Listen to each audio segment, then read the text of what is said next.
શેત્રુંજી નદીના પટમાંથી રેતી ચોરીના કેસમાં 6 શખ્સના આગોતરા નામંજૂર. ગારિયાધાર તાલુકાના ગુજરડા ગામની સીમમાં આવેલી શેત્રુંજી નદીના પટમાંથી હોડી મારફત ગેરકાયદે સાદી રેતીની ચોરી કરવાના કેસમાં 13 પૈકીના 6 શખ્સો ભાવનગર કોર્ટમાં આગોતરા જામીન માટે અરજી કરતા કોર્ટે ઘટનાની ગંભીરતાને ધ્યાને લઈ તમામ શખ્સના આગોતરા નામંજૂર કર્યા હતા. જાણવા મળ્યા મુજબ ગારિયાધારના ગુજરડા ગામની હદમાં આવતી શેત્રુંજી નદીના પટ વિસ્તારમાં ગત તારીખ 27/10ના રોજ બોટાદ અને ભાવનગર ભૂસ્તરશાસ્ત્રીની કચેરીની ટીમે દરોડો પાડી તપાસ કરતા શેત્રુંજી નદીમાંથી 2 યાંત્રિક બોટ, નાવડી અને 2 મોટી ફાઇબર બોટ વડે સાદી રેતી ખનીજનું ખનન કરી જેસીબીથી ટ્રકોમાં રેતી ભરવામાં આવી રહી હતી, જેથી ખાણ ખનીજ વિભાગની ટીમે ટ્રકો, જેસીબી સહિતના વાહનોની ચાવીઓ કબજે લઈ ફોટોગ્રાફી કરી હતી. દરમિયાનમાં ભાવનગર ખાણ ખનીજ વિભાગની ટીમે અને પોલીસ સ્ટાફ સ્થળ પર પહોંચે તે પહેલા વાહન ચાલકો અને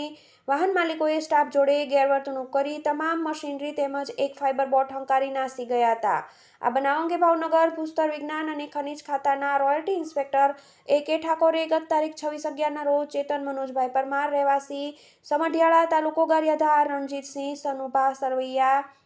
રહે કાત્રોડી તાલુકો જેસર, કલ્પેશ જયરામભાઈ ડોબરિયા રહેવાસી પીપોદરા તાલુકો માંગરોળ જિલ્લો સુરત, દિનેશ લખુભાઈ કામળિયા રહેવાસી સરેરા તાલુકો મહુવા, પ્રશાંત સુરેશભાઈ કલાણી રહેવાસી plot number 208 Shivshakti residency Fulsar, Dikpalsinh Nitubha Sarvaiya રહેવાસી અયાવેજ તાલુકો પાલુતાણા, ઇનુસ ઉસ્માનભાઈ મહેતા રહેવાસી જેસર, દેવેન્દ્રસિંહ સુજાનસિંહ સરવૈયા રહેવાસી રાજપરા તાલુકો જેસર, બચુ ભીખાભાઈ ઉલવા રહેવાસી ભરવાડ શેરી જેસર, મેહુર ભીખાભાઈ ઉલવા રહેવાસી ભરવાડ શેરી જેસર,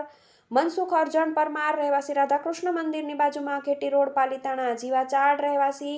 જેસર અને રમેશ લાખાભાઈ પારઘી સહિતના શખ્સો સામે ગારિયાધાર પોલીસમાં ફરિયાદ નોંધાવતા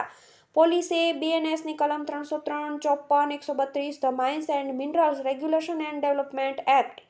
1957ની કલમ 4141A 21 અને ગુજરાત ખનિજ ગેરકાયદેસર ખાણકામ, હેરફેર અને સંગ્રહ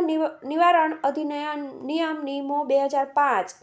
2016, 2017ની કલમ 21(3)(12) હેઠળ ગુનો દાખલ કરી તપાસ હાથ ધરી હતી. દરમિયાનમાં આ કેસમાં જેની સામે આરોપનામું મુકાયું છે તે 6 શખ્સ પ્રશાંત કાલાણી, દિકપાલસિંહ સરવૈયા, ઇનુસ મહેતર, દેવેન્દ્રસિંહ સરવૈયા, બચુ ઉલવા અને મેહુલ ઉલવાએ તેમના વકીલે ઝાલા મારફતે સ્પેશિયલ જજ અને બીજા એડિશનલ સેશન જજ ભાવનગરની કોર્ટમાં આગોતરા જામીન અરજી મૂકી હતી, જે અરજીની ગત 19મીએ સુનાવણી થતાં જિલ્લા સરકારી વકીલ M.R. જોશીની ધારદાર દલીલો, રજૂઆતો તેમજ જો અરજદારોને આગોતરા આપવામાં આવે તો સમાજમાં ખોટો મેસેજ જઈ શકે, તમામ લોકો મોટા માથાના છે અને ખનીજ ચોરીની પ્રવૃત્તિ સાથે સંકળાયેલા છે. આ ઉપરાંત આગોતરા મંજૂર થાય તો ફરિયાદી પક્ષના સાક્ષીઓને ધમકી આપી શકે, પુરાવાઓને અવરોધી શકે તેમ હોય, જેથી આગોતરા જામીન અરજી નામંજૂર કરવા રજૂઆત કરી હતી. બંને પક્ષે થયેલી રજૂઆત અને દલીલોને અંતે વિદ્વાન ન્યાયમૂર્તિ M.P. મહેતા, સ્પેશિયલ જજ અને બીજા એડિશનલ સેશન્સ જજ ભાવનગરે ઉપરોક્ત શખ્સોની આગોતરા જામીન અરજી ફગાવી દીધી હતી. TV18 news Bhavnagar.